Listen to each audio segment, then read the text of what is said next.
How come you don't want me, man?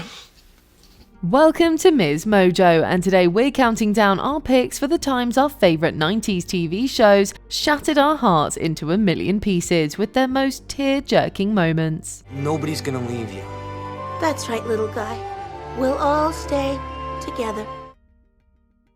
Number 10. Khadijah gets overwhelmed. Living single. In season 3, Khadijah juggles a second job to keep her magazine afloat, but the mounting pressures lead her to a therapist's office.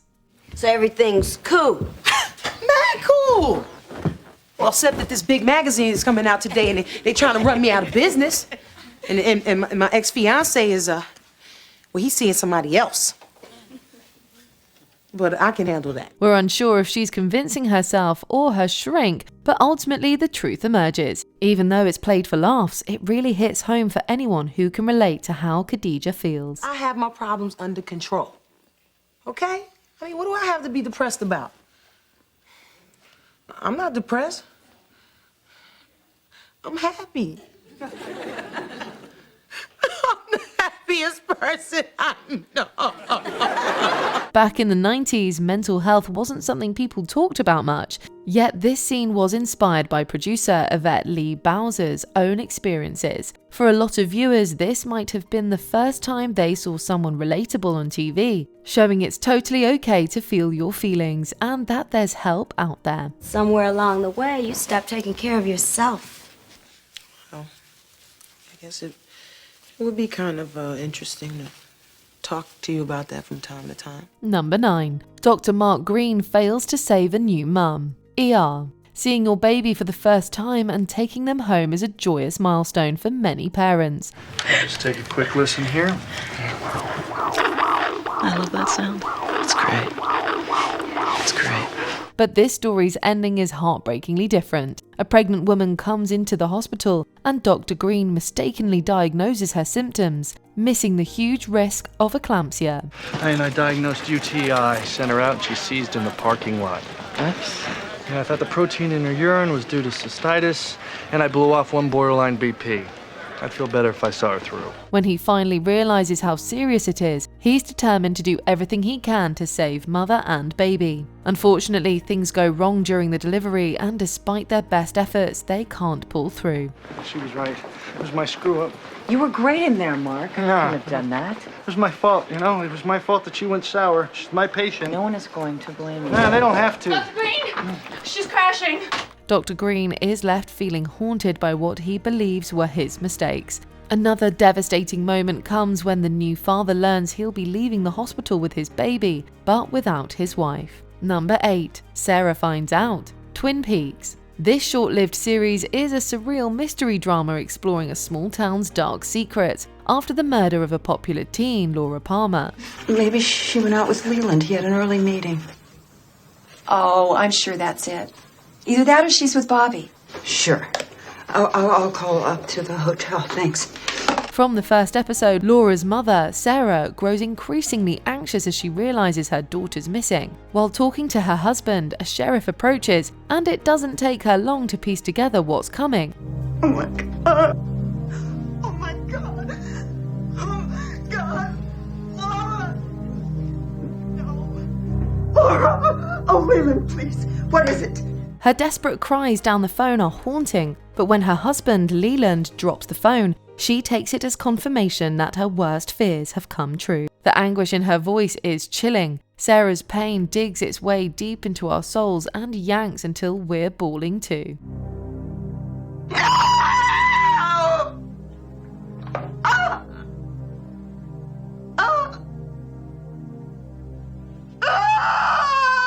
Number 7. Jesse and Michelle say goodbye. Full House. After Danny Tanner becomes a widower, his brother-in-law and best friend move in to help raise his 3 daughters. Michelle becomes especially attached to her uncle Jesse, often following him around like his little shadow. Stand back, let me at him! Short stuff!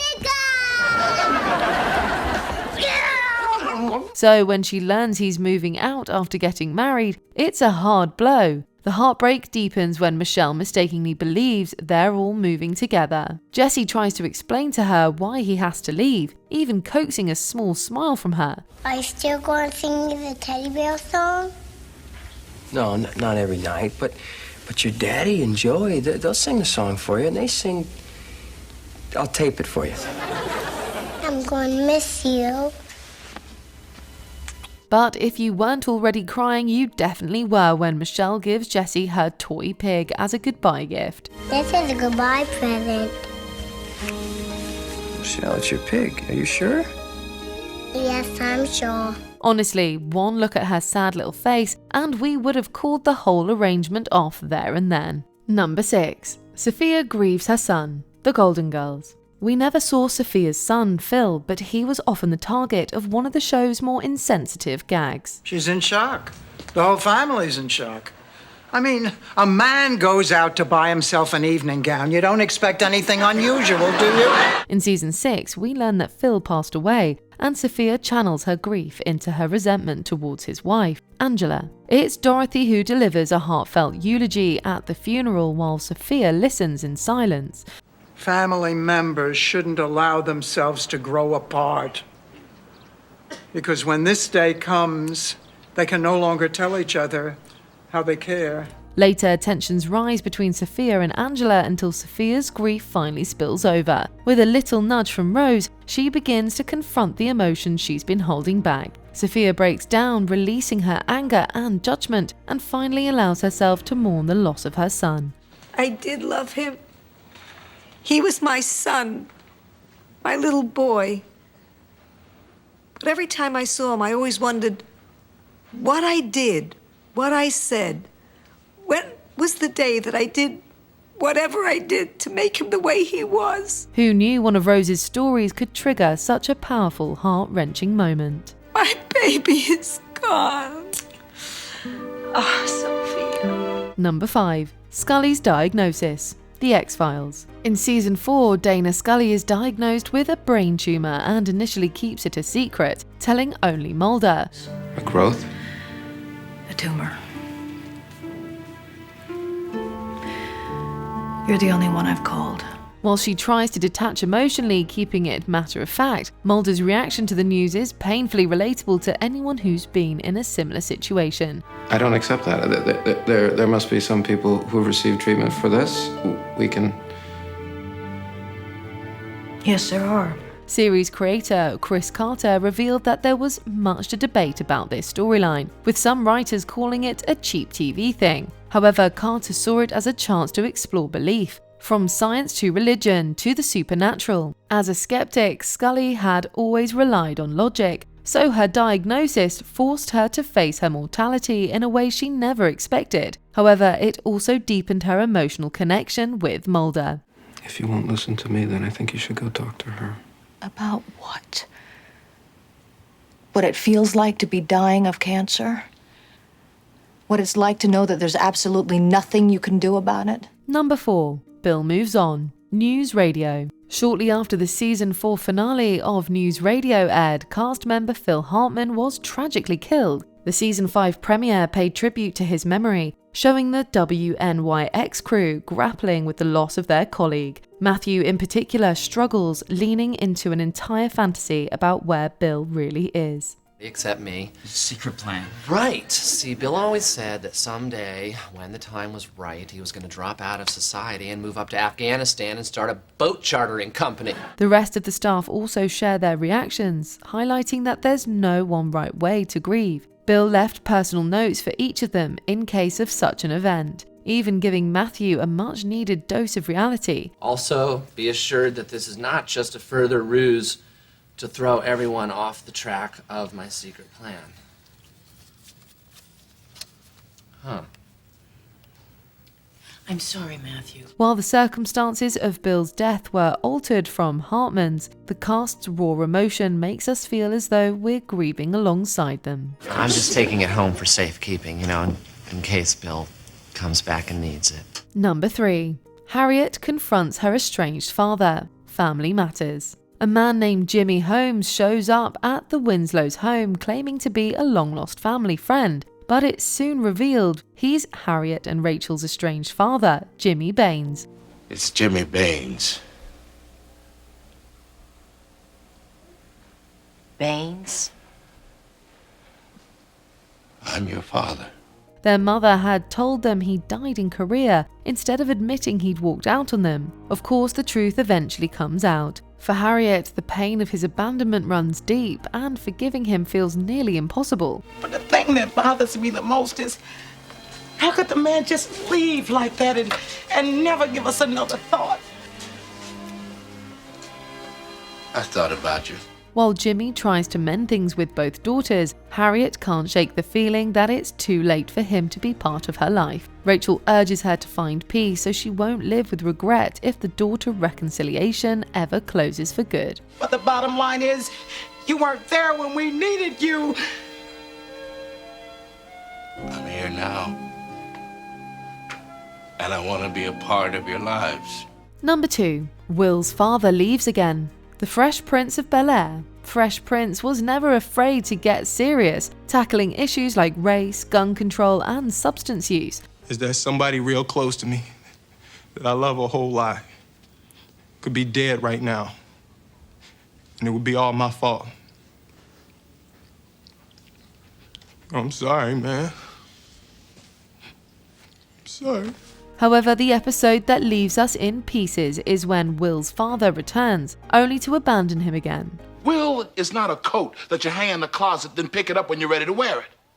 His life goes on. He's not supposed to be here for you. You're supposed to be here for him. You get off my back! Lou essentially convinces Will to trust him despite Uncle Phil's concerns, only to shatter his heart with his carelessness. Will's raw emotional monologue after his dad leaves has become iconic, with many believing the actor drew from personal experience to improvise such a powerful performance. I'm gonna marry me a beautiful honey, and I'm having me a whole bunch of kids. I'm gonna be a better father than he ever was. And I sure as hell don't need him for that, because ain't a damn thing he could ever teach me about how to love my kids. While that's not true, Smith pours everything into the scene, making us feel every ounce of his pain. When he breaks down, we're right there with him, and Uncle Phil's hug couldn't come fast enough.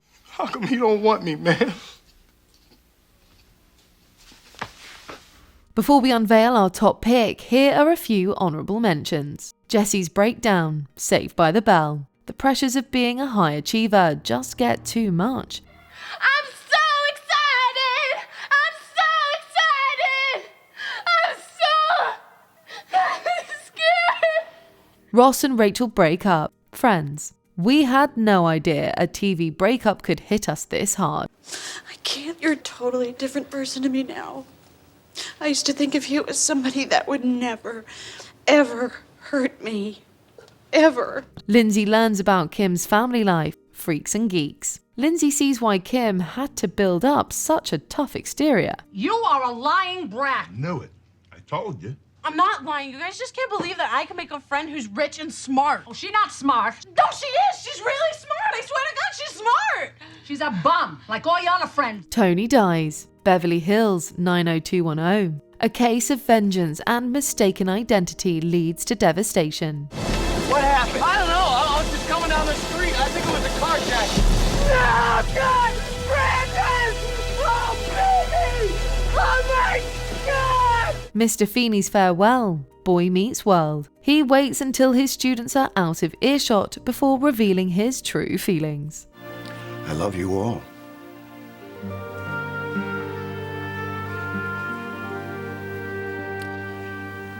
Class dismissed.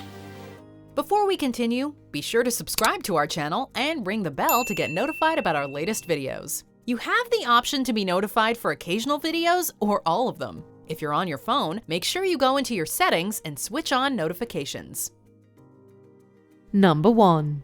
The series finale, Dinosaurs. Dinosaurs never shied away from big issues, but its finale really hit hard with a heavy one. It delivered a dark, poignant commentary on environmental destruction and its consequences. That we say so is ultimately responsible for the current cider poppy crisis? Yes. Their callous pursuit of profit has resulted in the utter destruction of an entire ecosystem. In the episode, Earl makes some bad calls at the We Say So Corporation. which ends up causing a huge ecological mess and sets off an ice age. As the world gets colder, the Sinclair family gathers at home, comforting one another as they face the inevitable. What's gonna happen to us?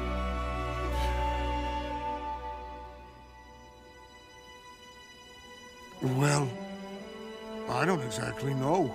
The final scene, where Earl apologizes to his family and promises things will turn out fine, is devastating because we know there's no hope. The abrupt shift from comedy to tragedy made this finale a sobering and unforgettable moment in TV history.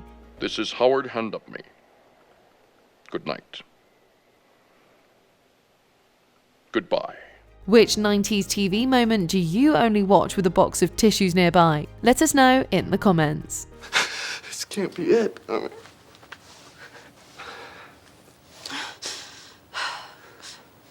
Then how come it is?